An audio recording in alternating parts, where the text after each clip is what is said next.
Nous sommes en 2050. Décollage de Paris à midi. Arrivée à Tokyo prévue pour 14h30. 2h30 seulement pour aller au Japon. Cet avion s'appelle le Zest et son secret c'est l'altitude. À 30 km au-dessus de la Terre, il peut voler à plus de 5000 km/h. À cette hauteur, il ne fait pas de bruit et pollue beaucoup moins. Ses émissions se dispersent dans la stratosphère sans retomber sur Terre. Hyper rapide, discret et propre, peut-être le verra-t-on un jour dans le ciel. Mais pour l'instant, les avions au-dessus de nos têtes ressemblent plutôt à ça. Nous sommes à Suzy-en-Brie, en banlieue parisienne. Des avions comme ça, nous en avons tous les jours sur le quartier. Ça représente un avion toutes les 3 minutes, 365 jours par an, 17h30 par jour. Nuisances sonores, rejets de CO2, de gaz et de particules toxiques, chaque jour, les riverains des aéroports sont exposés. D'année en année, le trafic augmente. Alors comment limiter l'impact environnemental des avions? Le transport aérien peut-il changer? Certaines solutions existent déjà et ça commence sur le tarmac. Voilà, vous avez ici l'organe de production électrique. Des câbles comme celui-ci, on en voit presque partout à Roissy. Vous voyez, c'est un câble de courant qui est branché directement au nez de l'avion et qui fournit toute l'énergie électrique pendant le temps où l'avion est stationné sur notre aéroport.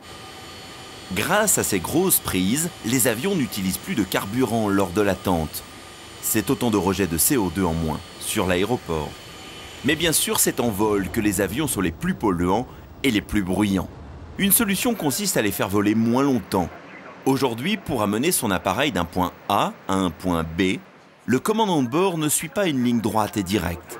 Pour des raisons de gestion du trafic, les tours de contrôle lui font faire des détours qui rallongent son temps de vol.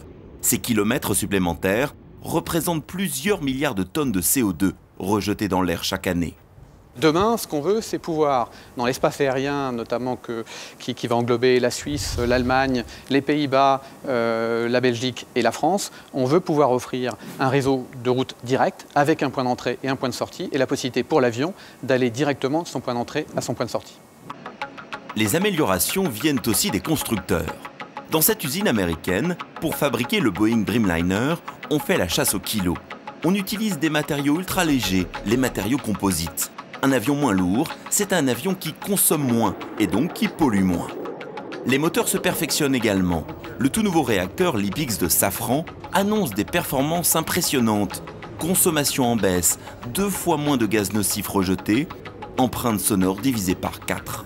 Alors en associant innovation technique et meilleure organisation des vols, un transport aérien plus propre est-il vraiment possible? C'est ce qu'a voulu démontrer Air France. Aéroport de Toulouse, le 13 octobre 2011.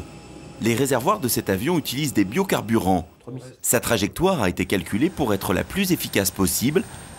Ses sièges ont été allégés de 40%. Ce vol pour Paris associe à peu près toutes les méthodes connues en matière de réduction des rejets de CO2. Et ça marche. Avec tous ces leviers, les biocarburants, un avion plus léger, des trajectoires optimales, nous avons réduit de plus de 50% nos émissions de CO2 sur ce vol. À plus long terme, de nouvelles technologies vont sans doute révolutionner le transport aérien. Ce prototype, le Cri-Cri, vole à l'électricité, sans une goutte de pétrole et sans rejeter un gramme de CO2. Pourquoi pas un avion de ligne sur le même modèle? Les ingénieurs y travaillent déjà, et cet engin digne d'un film de science-fiction, le Voltaire, sera peut-être au point dans 20 ans. Il est pensé pour voler environ 2 heures avec 150 passagers grâce à un moteur électrique révolutionnaire. Le moteur électrique étant supraconducteur, ça veut dire qu'on fait passer de l'électricité à très haut rendement et donc on a des puissances très importantes pour le poids soulevé. Des avancées techniques séduisantes, mais qui ne doivent pas masquer la réalité. Moderniser les avions prend du temps, tandis que le trafic aérien, lui, ne perd pas un instant.